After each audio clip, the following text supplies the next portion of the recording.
Thanks for doing this. Thanks for making your I way think out it's here. totally cool that you're doing this. So Right? I'm happy to just answer questions. Yeah. No, I'm excited. Fun, and he's fun to talk to. So Yeah, we had a great conversation over the phone. Like, I wish we had recorded it all. Man, this is like good podcast material.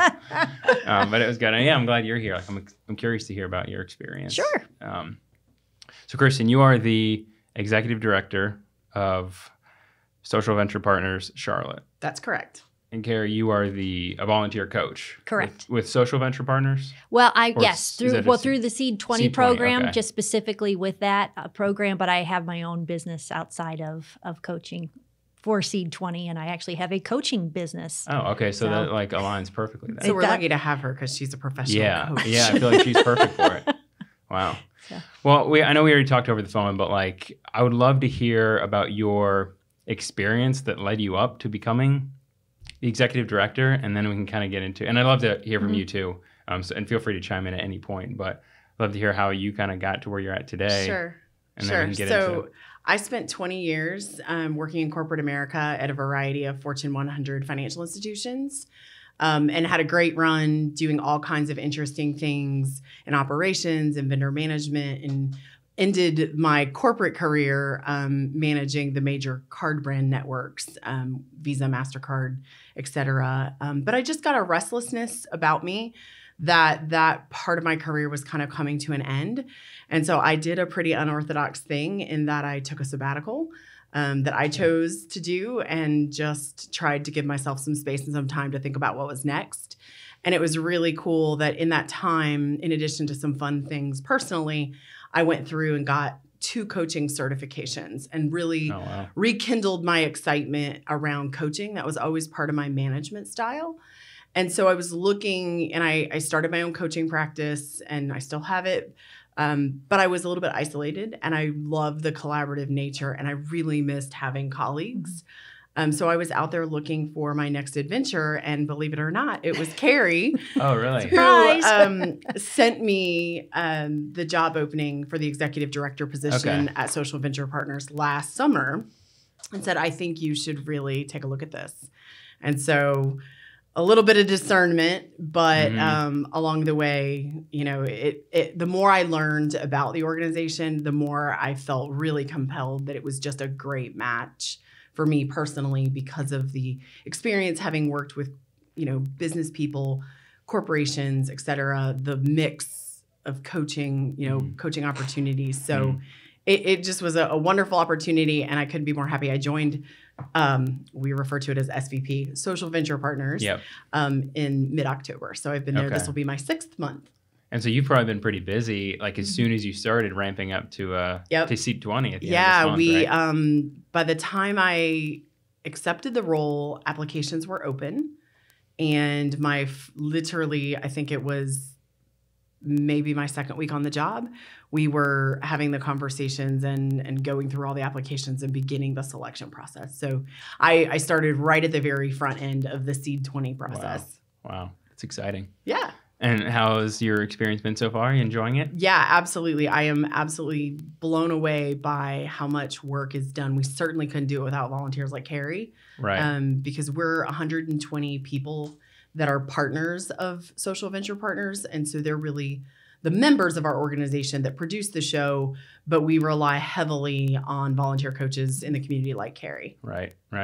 So that's a good segue into like what SVP is. Can you explain kind of the structure and what you guys are doing? Yeah, absolutely. So we're an organization, we're a nonprofit organization that is really passionate, and our mission is to attack social and economic inequality here in Charlotte through the venture philanthropy model. So a lot of people, that's a fancy term, and a lot of people know what venture capitalists do.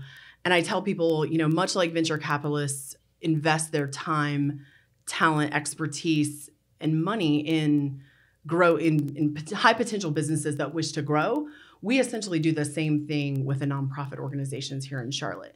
And we're part of a broader international organization. So SVP, Social Venture Partners, got its start out in Seattle in '99. And then there were 28 community-minded leaders who decided to make the initial investment to bring the model of venture philanthropy and the social venture partners affiliate here in Charlotte 15 years ago. Wow. Okay. And then when did SEED20 start? How shortly after SVP? Yeah. So SEED20 is a brand that is proprietary to Charlotte, and it's actually an acronym that SEED stands for Social Entrepreneurs Empowered. And many of the other affiliates, there are now 43 social venture partner affiliates around the world in 8 different countries. And it's something that many of them have what they call fast pitch competitions.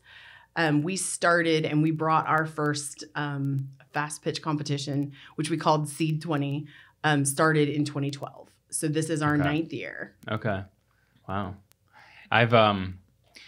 I've interviewed a couple people that have been in SEED20, and I talked to you over the phone, but that's really kind of what inspired this podcast. I went for the first time last year and was just blown away by like the innovation of a lot of these nonprofits. Like a lot of the people that were presenting, it's not what I would think of when you hear about nonprofit work, because they're so innovative and just so they're so passionate about what they're doing, and they're solving a problem in such a unique way. And I wanted to hear more beyond the 2 to 3 minute pitch is great, and it works perfectly in that setting. But then afterwards, I was enjoying the conversations that I was having with people. And I was like, all right, I got to capture this, because like you even have you get to hear the full story of like what led them to there. So I think what you guys are doing with SEED20 is so cool.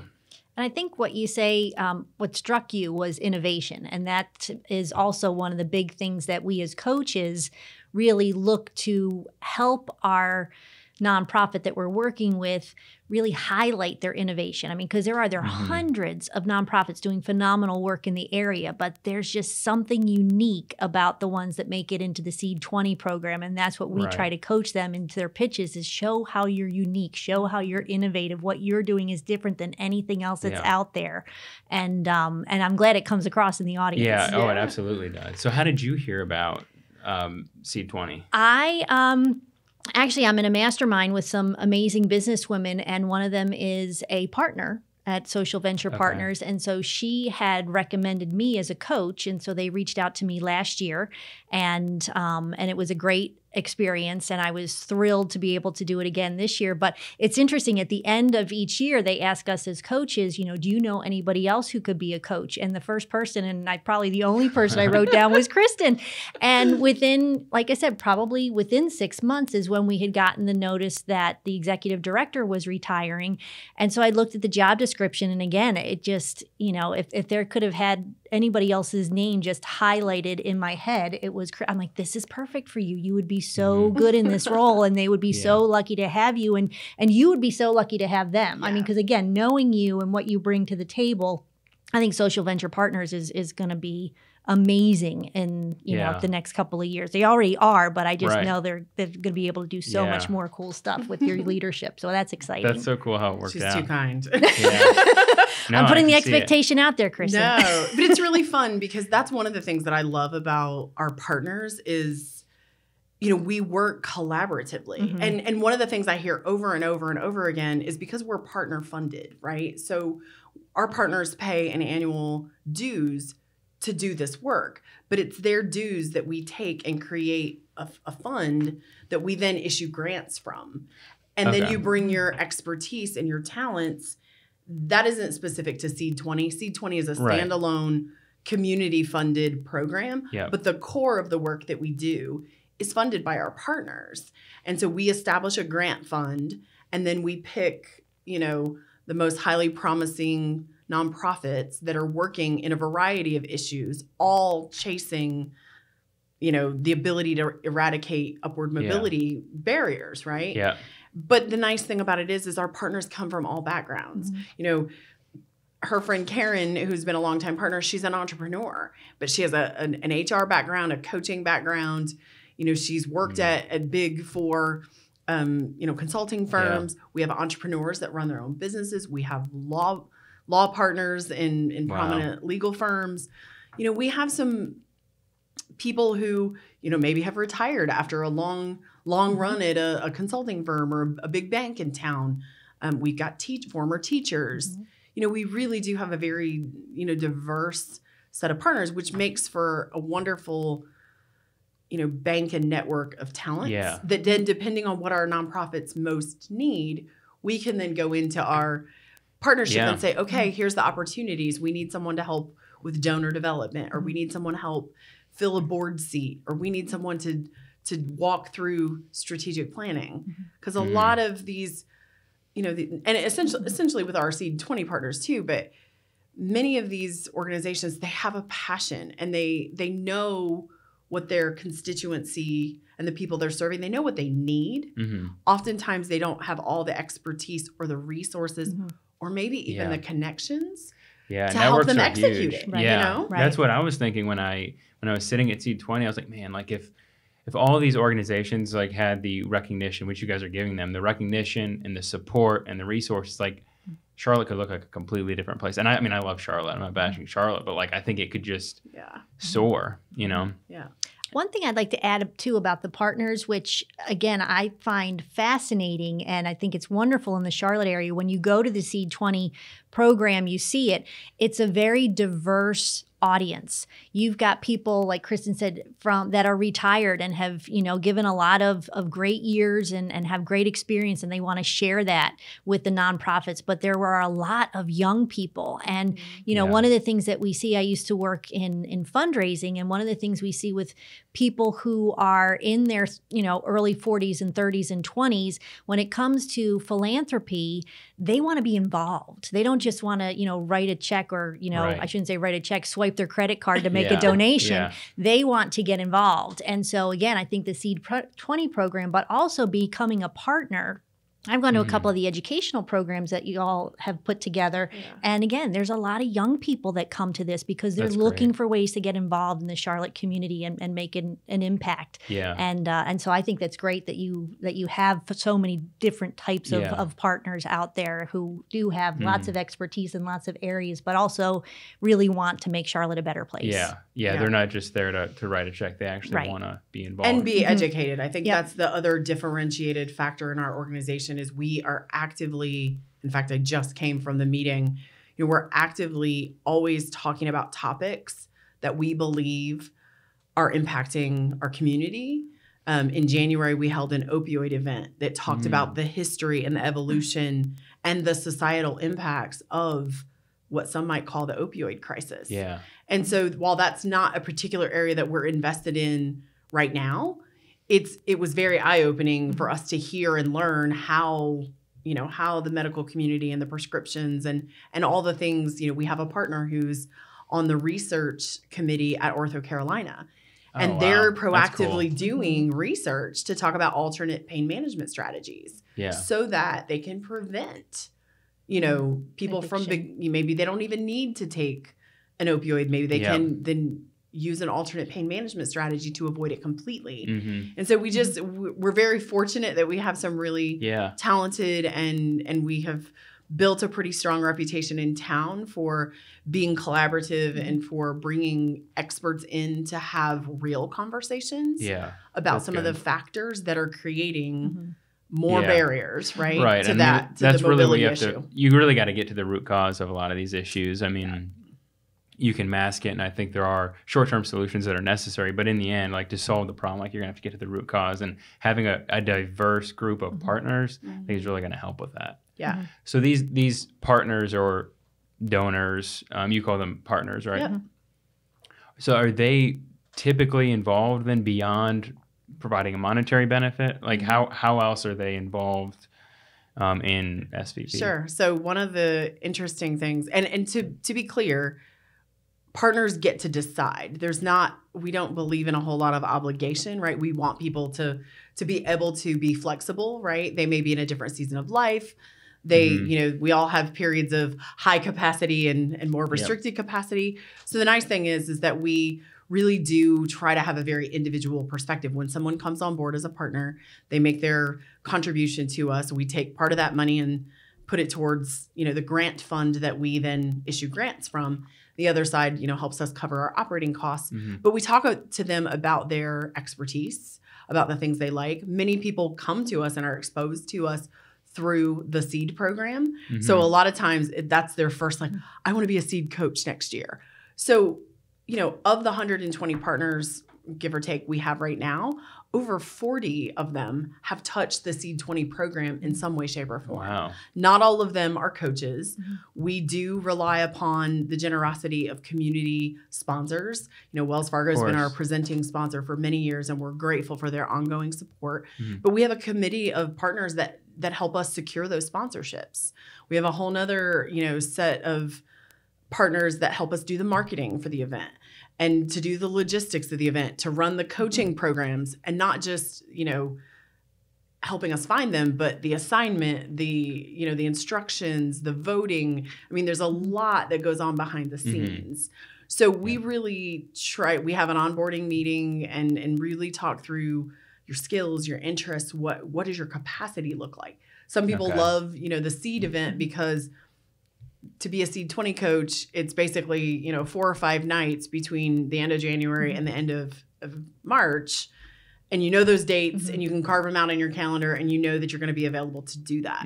We have others that, they're passionate about food instability, for example, or they're passionate about refugees or education. And so we try to mix and match them with the portfolio of nonprofits that we have as our investees right now and their needs, where their expertise lies. And then we kind of go, we kind of go there. It's not some super administratively laden matching process. It's really a conversation about where would you like to learn more. We've seen a recent increase in the interest to help us plan these educational events because there's topics that people aren't talking about. I mean, the opioid crisis is a great example, right? Yeah, that's a good one. We hear the statistics, and now, people either have a family member or, something tragic has happened in their neighborhood or with a friend. And it's like, I want to know more about that. We just started doing too. The other thing we did this summer was a book club. Right. So we picked a book and we chose the book Evicted, which was about what are all the things that happen leading up to when someone becomes homeless. Like, and 9 times out of 10, it was some kind of trauma. It was some kind of precipitating event. But what does that look like and feel like? And then we brought in a former SEED20 alum, Hope Vibes. Okay. They're great. Emmanuel came and spoke and talked about so we read this book. We talked about some of the things about and then he shared with us, this is what we see out in Charlotte every day when we take our products out and do, toiletry distribution, or the Hope Tank goes out and, so it brings the academic piece with the reality piece. Yeah, because you can show all the stats, but that doesn't necessarily help you understand what does it actually look like. And I think hearing real stories of real people encounter situations that honestly sometimes weren't even their fault that led to them to this situation, and then it just snowballs out of control. So the book club, is that for your partners, or is that that's a program right now that is exclusive to our partners. And we're even exploring things like doing a podcast club, because not everybody is a book reader. We've toyed around with doing documentary screenings because, again, we want to try to give a little bit for a lot of people. And we often refer to it as kind of a buffet, right? You get to look at all the things that Social Venture Partners has for our partners. And then you get to decide, I want to try that, or I'd like to participate in that, and I have the time for that, or my schedule lines to that. And so we're trying to stay current with all the emerging technologies and ways to engage and interact with information. And really, at the end of the day, it comes around to being an organization of really community-minded people. Yeah. Right? They're very concerned about our city and the things that we can do to help these other organizations that are directly serving in amazing ways. We want to do that thoughtfully and intentionally, and we want to, always be informed, right? As donors, we want to be informed donors to where are we, what are the causes that we believe we can make a difference in, that, the other benefit is, we could all give what we can give, right? The benefit of pooling your money together is that you get to make a bigger contribution and you get to go deeper with that organization. Yeah. And that's, another very powerful reason that people tell us they've come alongside is, I could have written the same dollar check to an organization directly, but I know that when I pool my money with Social Venture Partners, I'm coming alongside other partners. We're not just giving money. We're giving our expertise. We're helping them ask the hard questions. Yeah. And it's going to have a big impact. And I would say we're not coming at it from a position of judgment, but more as strategic partners. Well, yeah, because the way you're approaching it is like a venture capital firm. It's like this is our investment. It's not just a donation. Best of luck. You know, it's actually coming alongside these organizations and trying to see them succeed. Yeah. So what engagement do you have with the nonprofits? Like once you've agreed to, is it a 3-year donation? Is that what it is? Typically our engagements are 3 years, but obviously we want to see progress, and we want to have, goals that we've set alongside our investees. So, they usually work with their board. If they, most all of them have a board. Their staff size might be small, but they decide on kind of what are the most important strategic initiatives that are really critical to them achieving their mission. I'll use the example of Gen 1, which he was a SEED20 winner, I believe in 2016, Ian Joyce. He was a middle school teacher at CMS. And when he came through that, we helped him establish his 501c3, and then he reapplied. It's not a guarantee that just because you're a SEED20 participant that you would get the investment, because it's a much longer and deeper engagement. But what we really do is sit down with them and try to identify what are some important strategic goals that we could come alongside you and help you to accomplish. And that might be, filling out your board or strengthening the board you have. It might be around a donor development strategy that they don't have that yet. It might be navigating a couple of our investees last year, Fashion and Compassion, which is an organization that helps women in sort of fragile situations earn a dignified living by producing jewelry, accessories, things like that. Oh, yeah, I've heard of them, yeah. Both they and DigiBridge, who is geared towards providing STEM education in our schools, both of them went through the transition of their founders who became, as is typical, right? The founder becomes the executive director. And over the course of the life cycle of their organization, it was time for their founders to move on to a new season in life. And so they had to launch the search for an executive director and onboard a new ED. And so we helped them to navigate some of those parts and pieces, and then served as kind of, I talked to Beth Bell, who's the new ED at Fashion and Compassion, and she said it was so wonderful to have the Social Venture Partners, participants that were aligned with Fashion and Compassion, because they were just a sounding board. They were just somebody outside my organization. It was a safe place for me to go and say, here's what I'm thinking. Does that sound right? Does that make sense? It's almost like an advisory board, right? Right. And so we really, of course we all want to see results. And of course we all want to know that our investments are generating, mission building work, right? And outcomes. But at the same time, we want to have those hard conversations. We want to talk about the really hard things that donors don't always like to know or hear about, right? That it could damage sort of your outward facing reputation. But things that need dealt with. Especially growing organizations, they have challenges, right? And so we like to be that outside party that can not be viewed as an outsider, but really be viewed as a strategic partner with them. As a partner, yeah, the name's So we try to identify those, and then, start to identify roles that are needed. And so I just, got a list this morning of some opportunities that another one of our investees, The Rock, which stands for Rebuilding Opportunities in Construction, they help high school students. They go to school, high school during the morning, and then in the afternoon, they pick a trade, whether it's HVAC or plumbing or electrical. That's cool, right? And it's a collaborative between The Rock, Goodwill Industries, and CPCC. And so these high school kids are essentially getting the jump start on a 2-year degree. Yeah, that's awesome. And they're pretty new. So we're in our, I believe this is our 2nd year with them. Okay. And so you're setting some goals and identifying some needs. And I just got the list of, hey, we could really use some partners to do A, B, C, D. So and then you can utilize the network of all the partners to kind of help fill their need. Yeah. And so we work with them to say, what are the time commitments? What skill sets do you need? And then we go back into our partnership and make the ask and fill those needs and keep working. So how many organizations do you typically partner with each year? Does it vary? It really depends. Okay. Yeah. It really depends on the size of our partnership. Because again, we're 100% partner funded. Right. And the commitments we've already made.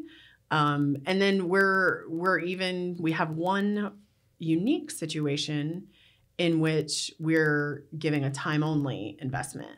And that was, it's an organization called PlateShare. That was, again, a SEED20 idea that happened, and the founder won the grand prize and had started doing the work, but hadn't really gotten a whole lot of traction. And then season in life shifted. And so it kind of got set off to the side. And in a conversation with some partners, like happens, it's like, hey, whatever happened to that PlateShare idea? And so, I was like, that was such a good idea. We should really see what's happening there. And so we approached the founder and had conversations and invited, participation and said, we would love to continue the great idea that you had. And so we have, transitioned the 501c3 and we formed a board largely made up of some social venture partners. Wow. And we've got an attorney from an outside, pro bono attorney from an outside firm to come alongside, and got a couple of others that we're putting on. And we're looking at how do we go to launch with a local restaurant partner? Because the concept's very simple. We all go out to dinner or lunch, right? And you bump up your bill. And then you crowdfund that money to give to a local food bank so that they can purchase or invest in refrigeration or the facility they need to be able to offer healthier food choices to our neighbors that are food insecure. Yeah, so that's awesome. That's a great example of where we're not giving them any more money, but what we're giving them is our expertise and our time, which is what they need. So so that's awesome. We're kind of. There's no hard and fast rule every year. It's going to be this number or that number. We look at what we have available, in our grant fund and make the determination. But, most of the time our investees tell us that, the money is, you need money, and all nonprofits need money. So that's not an insignificant thing, but the invaluable piece is the expertise. It's the connections. It's the network of our partners. Yeah, a network is so invaluable to a nonprofit. And just having a differentiated point of view. That's the cool thing is we're coming at it. Many of our partners have been lifelong philanthropists in some way, shape, or form. And so we've seen a lot of things and have experienced a lot of different industries. And sometimes you see one thing that they're happening in two places or, we helped an investee last year with that or 2 years ago with that. Let's share that best practice. Right. And so there's value in the knowledge and sharing that knowledge across, different issues. Yeah. I mean, that can be, that can make or break a nonprofit, the expertise that they have around them and the network that they have. Right. So that's cool. You're able to provide that. Absolutely. Now, so there's that program. Social Venture Partners Charlotte is essentially the fund that you just described, and then SEED20. Yep. Right? Those are our two big ones. And then, the education piece is sort of a tag on to it. But Okay. The SEED20 is by far our largest and sort of our signature event and program. But the core of what we do every day, day in, day out, is working pretty quietly behind the scenes I bet. with our investee portfolio. Yeah. Yeah. No, I'm sure there's so much that people don't even know about. I mean, even just preparing for SEED20, I'm sure is a monster task. So, Kerry, I'd like to hear about your experience as a SEED20 coach. So you are partnered with a single organization, is that right? Yes. So each organization that makes it into the SEED20 class gets typically 2, maybe 3 coaches and student ambassadors. We have some students from Davidson College that are taking a philanthropy class, and this is part of the class that they're taking is coming in and helping out with this program. So we work with them individually. We get a little bit of background information, and obviously, we all do our research, and so we check out their websites and see what they're doing. And really, it's again, the people that apply for SEED20 feel so passionate about what they're doing And in the beginning, we as coaches are that outside person who can kind of give them a different perspective because we're not in the trenches with them yet. Right. So we can say, this works, this doesn't work. You want to, really help them message. And then as time goes by, even though it is really just 8 weeks that we're working with them, we do get invested. So by the time SEED20 comes, we're like we really want you to win. Yeah. Because we see how much good that they are doing. I mean, I will say last year was my first year, and we're very generous with our time. And so it's not just meeting with them every other week. With last year and this year, both the group that I'm coaching with, that we reach out to each other throughout the week. How are you doing? Send me a video. Here's, they'll send me their pitch. They'll tell me something that they're dealing with, oh, this is craziness. How, and then I can give them a little bit of advice on things like that. Yeah. I've gone to, each of the people that I've worked with, I've gone to their organization, to where they are, and, seen the conditions that they're working in and what they're trying to do on a day in and day out basis. So again, that's, amazing that that they're doing all of this, and then on top of it they're doing SEED20, right? Because again, doing a pitch like SEED20 is not natural for any of them. I feel like that has to be so intense, like standing out there for a few minutes. And I mean, the crowd is like, at least when I went, like the crowd was great, but like still getting up there for 3 minutes, and like within that period of time, not only do you have to describe the issue, but then you have to describe what you're doing to help that, and then why, in 3 minutes. In 3 minutes. 3 minutes. And some people like their causes, or the issue that they're dealing with, people aren't even aware of. And so like, I feel like that'd be so difficult. In some situations, it's an education piece, because people don't know what you're doing, so you need to educate them. In other situations, it's storytelling. Telling a story that's going to compel the audience to really want to invest in you and what you're doing.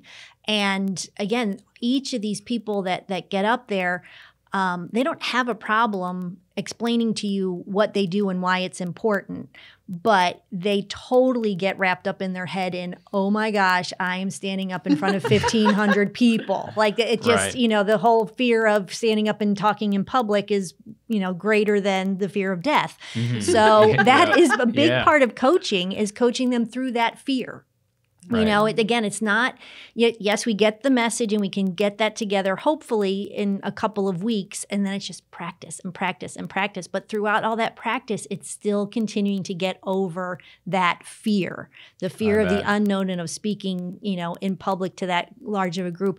I can say the woman I worked with last year, she was so scared, and so she took it on herself. God bless her. I thought this was the coolest thing. She got up and did karaoke. Got up and sang in front of people. Bold. Long story short, the place that she went, there was somebody there. Again, talk about networking and timing and everything. And he said, I'm doing an open mic night at, the Knights Theater in August, and I want you to perform. And she did, She was like, oh my gosh, are you kidding me? She wasn't expecting that. No, she wasn't at all. She was like, I just wanted to get in stage with a microphone and, belt it out. And so that was, again, something that she did to get over her fear. But then there was this really cool thing that happened in the meantime as a result of it. So, yeah. Do you have to focus a lot on like helping them figure out where they need to be focused or centered in their speech? Like a lot of times sometimes there's some organizations that do so much, that their plate is full. And again, what's nice about the SEED20 program is we ask them if it's an organization that's been around for a while. So the organization I'm helping this year, they've been around for 32 years, but they're pitching a brand new innovative idea. So we're really working to make sure that the pitch is about that new innovative idea and not the longevity of the organization. So you've got groups like that, but then you also have groups that are like, we just formed, we've been here for 18 months. So we're new, and what we're doing is very specified, and and we want to grow. So depending on which situation they're in, that kind of also depends on how we're coaching them. Yeah. But and some of them, again, some of them are great at putting together a pitch, and it's just a matter of memorizing it. Others have a real hard time finding the words. Right. You know, so do you help them? I mean, it comes from them, but like, do you kind of help them with the language? And copy editing? Absolutely. Absolutely. So, and also, I mean, and I'm guilty of this too, right? Like, I can speak for days about language that Social Venture Partners uses inside our four walls, right? And I think what is so great about our coaches is, again, especially if you're talking about a really specialized issue, they start to use a lot of terminology or a lot of acronyms, and you can very quickly say, I don't know what you just said. I have no idea, right? And so the audience, if I don't know, they're not going to know. The audience isn't going to know. Yeah. And that's what we love about, and the other great part about bringing in college students, right? Super smart, super motivated, very articulate. They're thinking about the world from a completely different vantage point, right? So we think there's a lot of value in bringing in young people and the younger generation's perspective as they're forming their story, because they need to be talking not just to, retirees and people in the prime of their earning years, but they also hopefully want to be around for some time and serving the community and making an impact. So start thinking about, how is this going to be viewed from a younger generation's perspective, that in 5 years, when they're in the working world and they can make decisions about where they're going to give their money. Right. Yeah. Because they're the talent. next generation. They're going to carry the torch. Right. And so, they think differently than we do. Yeah. Yeah. That's interesting. And when they're up there, they're not just pitching for the prize money. They're really pitching to the community. Right. For support and Absolutely. help. Absolutely. And in fact, many of our non-winners say they met their biggest donors. It's like, I didn't win the prize. Like, you wouldn't see me as a prize, but I absolutely won the prize when I made it into the program, right? Like, they view that as kind of a pivot point for their organization in terms of the trajectory and the networking and the confidence that they've gained. Because many of them, to Kerry's point, they're terrified to stand in front of a group of people.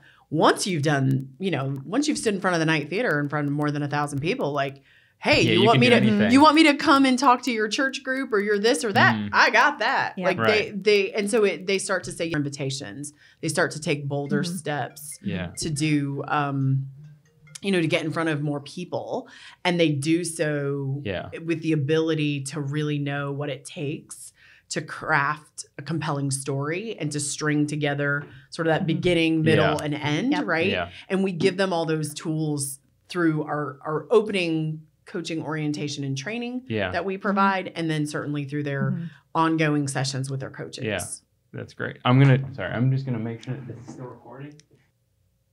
Yeah, I will say that last night, coming out and speaking with some of the folks that, did their pitches, all of them said they're like, I feel so much better now. Like, whether I make it or not, I feel so much better now. Yeah. And they do, they absolutely, once they have the confidence and they know they can do this hard thing, then the next hard thing looks not quite so scary. Yeah. And it's not just in speaking. If I was able to put myself out there or put my organization out there, I can do it again. Absolutely. So do you have an idea for like the audience? Like you said, it's a pretty diverse audience. Do you have any idea of like the demographics? Is it mostly younger people, mostly older people, or? Not really. We don't. We because we sell our tickets through the Blumenthal. Right. We really don't have any idea who's there, and most of our guests don't come alone. Right. So they bring friends, and when we like it when they bring friends, because that's the other piece too, is I think this event is unlike any other in our city in that it's not just a show and it's not a fundraiser. It is truly a big celebration of all the good things that are going on in Charlotte. So it starts with the opening reception where you get to, grab some food, a glass of beer or wine, walk around. It's fun. And see, each one of the 20 participants have a table, whether or not they take the stage and give their pitch. All 20 are represented, and they have materials, and they have staff members or board members at their table, so you can hear a little bit about them. And then the show itself is really, we try to keep it under 90 minutes, but only the 10 finalists take the stage and give their 3 minutes. All 20 will be brought up on stage and thanked and recognized. But then, you know, the audience also gets to decide who's going to take home the grand prize. Yeah. So what are there's 3 different levels of winners? Yeah. So we give a variety of awards. In fact, today, which is the today through the 30th, we have an online community vote. So people in the community can go out on the website and vote. So that will be a community award will be given. And then the coaches get to decide. The coaches have an award that they get to vote on. And so there's a coaches award. And then we give 3 prizes in addition to that. So yeah, it's a pretty robust set of awards, and there's big dollars on the line. And so we'll, you know, but the great thing is it's not, you know, all sort of pre-decided.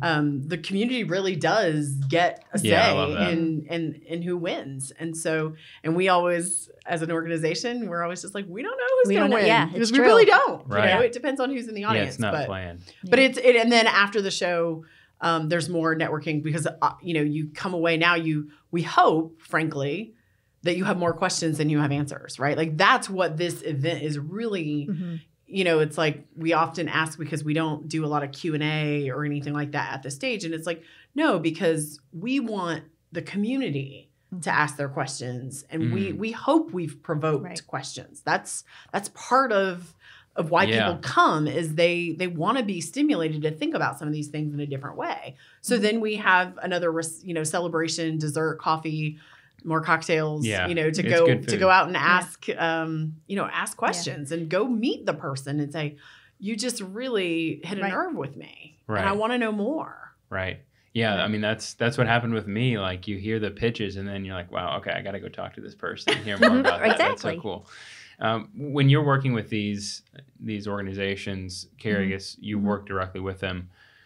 Do you guys notice like any common obstacles among all these organizations that they seem to face? Like one common thing that you see among all of them? Well, I think one common thing that they all have in, regardless of what their mission is their uncomfortableness with the idea of pitching. Okay. You know, they all are very passionate about what they do and why they do it and even how they do it, but they're not professional communicators.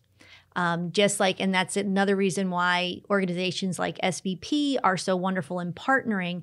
Most of them also don't have an entrepreneurial background. You know, they see a need for whatever reason, they, you know, have that impetus to fill that need, but they can't do it all themselves.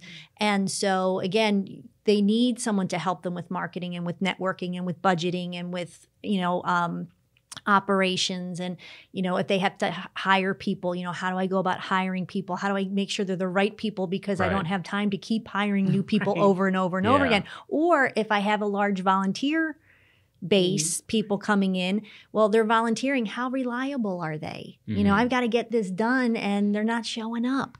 And so there's a lot that goes into managing a program or an entire nonprofit organization that's trying to do the amazing things that these groups are trying to do. So the one thing they all have in common, though, is their uneasiness about going into this program. I think, but the other thing I love is the camaraderie. You know, from the beginning, the very beginning, you see the nonprofits just embracing each other and really rooting each other on. I mean, so now you've got a group of coaches that are helping you, but on top of that, you've got these other people that technically you're competing with, but you want them to succeed just as much as you want to succeed yourself.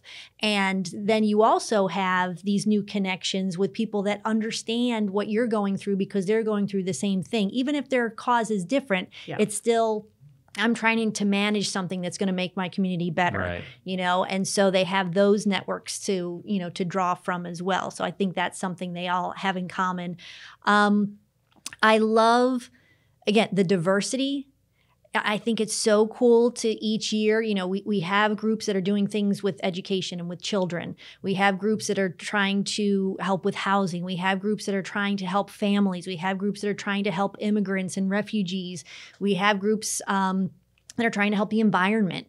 So again, it's just, you want to root for all of them, and you do root for all of them. Absolutely. And so it's not, that one cause is more important than the other, or one organization Right. is better at doing what they do than another. It's like all of you are phenomenal at what you're doing, and we just want to be a part of it however we can. Yeah, I love that. I know I couldn't agree more. Like, I think everybody can get so caught up in their cause because they're so passionate about it. That's what is important to them. But like, everybody has different life experiences that kind of leads them to where they want to help, and it's good. It's all good. Yeah. It's all needed. So one of the other things that we try to do at Social Venture Partners is, now we are in our 9th year. So including the class of 2020, we've had 180 organizations that have gone through this program.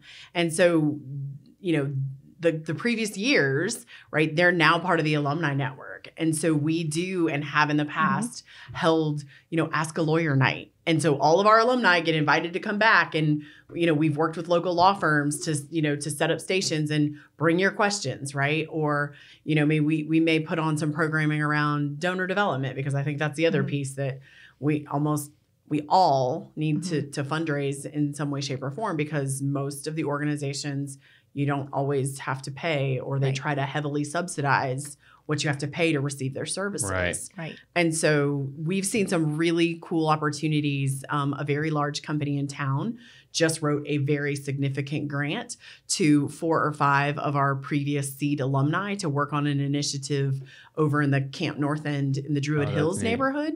The coolest part about that was that the organizations, the nonprofit organizations that were collaborating, were all from different SEED20 years. So we don't just see the camaraderie is amazing. Yeah. I mean, you think competition, right? Like, I want to win, which means they have to lose. We can't all win, right?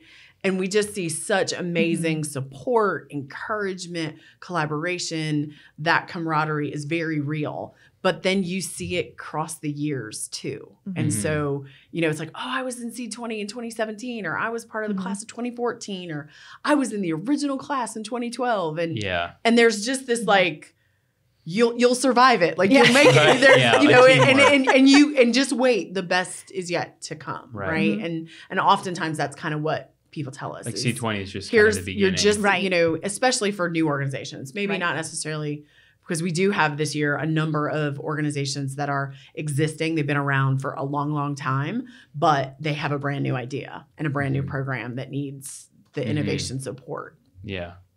Wow. And I love how diverse the group of organizations that you pick are. Like, they're not all, I mean, they're all things that Charlotte needs, but like, Absolutely. they're diverse. Like, so how do you go about, how do you even pick? Like, I feel like that would be hard for me. It's very hard. It's very hard. You get all And these every great year, it's a very thoughtful and intentional process. And decisions are not made in just one night. It's a series of whittling it down. But to Kerry's point, we're really looking for innovation. Is this a new idea? Are other people doing it? What's unique about it, right? Because it's an innovation competition. Secondly, we're looking for sustainability and impact. Like, what are the chances that this organization's actually going to do, and what could the potential for impact be? Right. Those are some of the most critical pieces when we look at, should this person or this organization, be in. But and this is the one time where we don't, in our investee portfolio, we're really looking at organizations that are attacking kind of the upward mobility issues. But to Kerry's point, like, we have some things that are, in the environment, or they don't necessarily have to be 100% aligned with our mission for SEED20.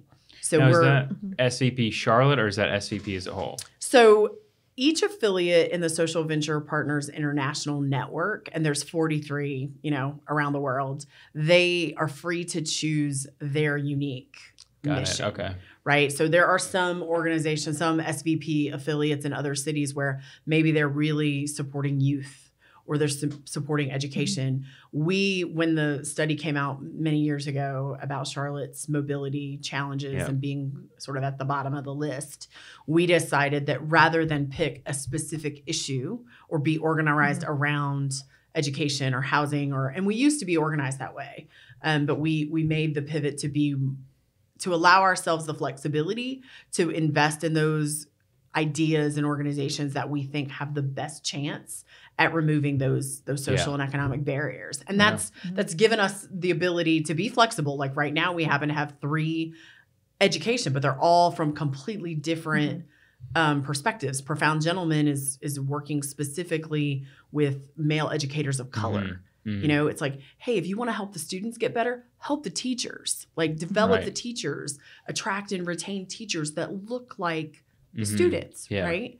And then we've talked about the college piece and the rock and construction technologies. All 3 are education, but all 3 are doing it from a different perspective. Right. And all 3 can coexist. Absolutely. Right. And so, but that gives us the latitude. Those just happen to be the best ideas when they came in of the options we had.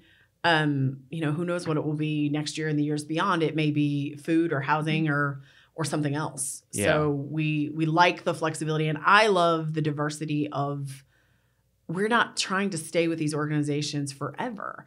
We're trying to just come in, help them to get sustainable and then thrive. And we'll be on to the next organization that needs our help. You know, we're not coming in to do it and execute it forever. It's a focused and targeted support for a finite period of time to give them what they need to help them flourish beyond even their wildest. Because sometimes we're like, are you thinking big enough? Like, are you are you setting big enough goals, right? To say, well, what if you wanted to expand to another city, or what if you wanted to do something different? And you guys provide them with some pretty good marketing collateral, right? Like videos and... Yeah, for our SEED20 program in particular, in fact, part of the first things they do is we talk them through, kind of social media, and we ask for their help in promoting the event, and also, giving yourself exposure. But then we hire, a photographer that comes, and they don't just take your boring humdrum, headshot, blue background headshot, the class picture, as I like to call it. Yeah, they all look very different, like different locations. And we really try hard, and we work with them along with our photographer to say, what will bring forth you and your organization? How will you show up, and what vibe do you want to, create? And so we do that intentionally because we want them to show their personality. We want them to highlight what makes them special. And then the other piece, which is available now on the website, is we help them produce. We bring in an award-winning video production team that films their introductory video. And so each one of them goes through their video shoot, and we ask them questions to try to help them tell a little bit of a teaser, right? Like, who am I? What am I about? What are we doing? Why did I found it? Or what was important about the work we're doing? And to try to tell their story. And those are all assets that then they get to use and keep. Right. And keep, and share with other potential donors or in their marketing things. So we know that those things are expensive, and we know that can be a real barrier, but they can also be a huge asset to them as they go out and you keep using and tell their story. Yeah. And so it's not always, we try to limit the SEED20 talks, because we want it to be about them and their organization. And then it also helps people who are kind of on the fence, like, do I really want to go to this event? What's it about? And then when you start to watch the videos, I mean, it's amazing. You want to hear more. You have no idea who's going to strike a chord with it, who's going to be inspired, who's going to be like, I have to go see this. Yeah. When you announce the top 10? On Friday. So, okay, Friday the 13th. That's exciting. Yeah, so that'll be announced like online, right? Yeah, typically we'll make it available on our website, and then if you go to SEED20.org, you can sign up to be on our mailing list, so you don't miss any of the details or any of the new information. Throughout the season, we send out information, we send out updates on where are they now, we send out all kinds of cool stuff. So we make that announcement to our mailing list, our email list first, and then we'll put it out on our website. And I'm pretty sure that the 10 that get chosen will make it known too. I'm sure. So, that will come out on Friday, and then the big event is on March 31st. March 31st. Okay. So where can people go to get tickets? So you can go to SEED20.org. That is probably the easiest and fastest way. There'll be links there. The tickets are ultimately purchased through the Blumenthal. So if you happen to work uptown and you want to walk to the box office at the Blumenthal, you can. The event is held at the Night Theater. So tickets are sold through the Blumenthal Performing Arts website and box office. And tickets, I mean, you could show up the night of the event, and as long as we're not sold out, you can buy a ticket to be there. So we try to make it as easy as possible for people to get there. And we want to have as many people as possible to be inspired. And it's really a fun. It's so much more than a show. Yeah. No, it is. And I wanted to say one thing I wanted to say too about that, and you probably experienced this last year when you were there. I know literally the row in front of me was a family and their children. You know, not they weren't little kids, but they were, you know, probably middle schoolers. And so, you know, asking about who's in the audience, it really is, it's not just a bunch of retired people that are wealthy. It's all, I would say, and correct me if I'm wrong, last year, because you and I were both there, I would say a good 40 to 50% were people that were under the age of 40. Yeah, that sounds about right. So, yeah. And we've heard of private schools, you know, getting their philanthropy clubs coming to the show. You know, we know of school groups and organizations that are bringing, you know, specifically, and to your point, you know, bringing their families to share with them the good things that are going on and educate them too, because there's a lot of things that you walk away, you'll learn a random factoid about some social or economic or environmental issue for sure that you didn't know before you got there. Yeah, you learn a lot. Yeah. It's an educational event. So I want to ask you what surprised you the most about from the time that you kind of bought your ticket until you walked out of the auditorium that night. Was there anything that surprised you? Food is good. We do try hard to provide good quality food and drink.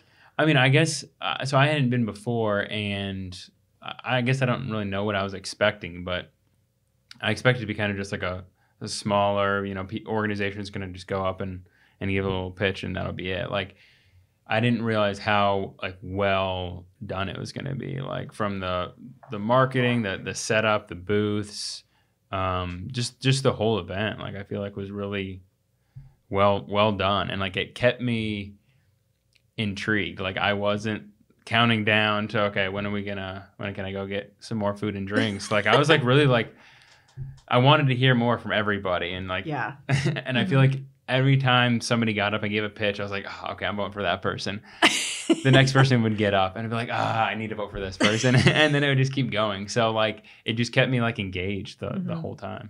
Well, we're excited. And that we do take that very seriously as we plan for events too. You know, we're in our 9th year, and every year the conversation starts with, okay, you know, what can we do to keep people coming back? What can we change up? We don't want to change the things that people love, right? But we do want the experience to be fresh, because we're having an innovation competition, right? And we want to continue to innovate and try new things and give our very loyal repeat, you know, attendees a different experience. Yeah. It will be different every year because the participants are different, but we really try to, you know, keep the show fresh and try new things and innovate as well when we think about producing the show. And you switch up like the hosts every year, right? And the judges? Yes. Oh, yeah, okay. Yes. So this year our hosts are Matt Olin, who did it last year, but his creative partner, Tim Miner, is joining him on stage this year. So we'll have 2 co-hosts this year. And our judges are Charles Thomas from the Night Theater and Alexis Carrera, who is the pitch prof. And so she has a professional pitch consulting firm that she, she does this for a living. Yeah. So we're really, really honored and excited to have them supporting the program. And we also have some fabulous entertainment that was announced today too. Okay. Oh, I missed it. Okay. So Mark and Maggie O'Connor, they're American fiddlers. Oh. But they have developed their own method of teaching fiddling to youth. Oh, that's cool. So they're actually local here in the Carolinas, and we cannot wait. Their music is phenomenal. Wow. And high energy and just amazing. So very excited. Yeah. I don't know if I've ever heard a fiddler live. Well, That'd be cool. guess what? March 31st. You Right. get your chance. And I'll tell you, we saw all 20 pitches last night. And if you come, you're going to love the 10 that you hear. Yeah. You really will. I bet. It's another great group. Yeah. I'm looking forward to it. So it's March 31st. What time? The doors open for the opening reception at 5:30. And then the show itself starts at 7. So we hope people will come and get full advantage of your ticket. You know, it's really one of those just buy your ticket and come on. You won't be nickeled and dimed in the theater. Yeah. So and then the show runs about 90 minutes, and then, you know, there'll be a reception. I think the reception ends around 9:30 or 10. Yeah. It goes fast though, because it's fun. That's awesome. It's a high energy night. Yeah. All right. Well, I'll push it out on the social media here, and hopefully we can have a full crowd. Very Great. good. Thank you so much. Yeah. This is Yeah. wonderful. Anything else you want to pitch? I want to pitch to come. I mean, Okay, like I said, get as many people as you can. Bring your friends. Because again, I went last year by myself, and I'm already like, hell, my husband's coming, my parents come. You know, I'm like, you guys got. And again, it's not. They've got to see it. I think it's one of those things that you've got to see and experience. I think so. And I think once you do, then you want to go back and do it again, and you want to bring other people because you think it's a very cool thing. You're hooked. And I think the other piece of it too is our world is telling us all the bad things, right? The news and headlines and social media don't always focus on the good things. Yeah. And I think what I was most amazed by is just the vast amount of good work being done right here in our communities by real people, you know, who are doing it on a shoestring budget in many cases. And it just, you know, one of our partners said it best. He's like, you're going to laugh. You're probably going to cry, but you're definitely going to be inspired. Yeah. Oh, and absolutely. that's, you know, that's really at the end of the day. Yeah. You know, who doesn't want to be inspired? Right. Yeah. It's really an uplifting experience, I think. Like, you leave very optimistic about the future in Charlotte.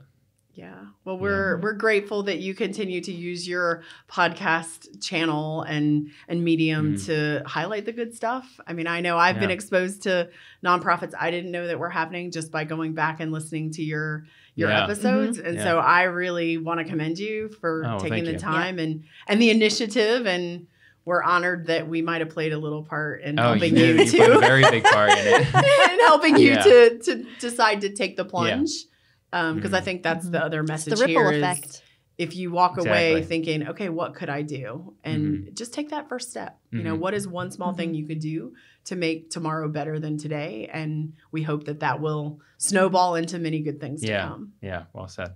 Awesome. All right. Well, thank you both. Thank you. Yeah.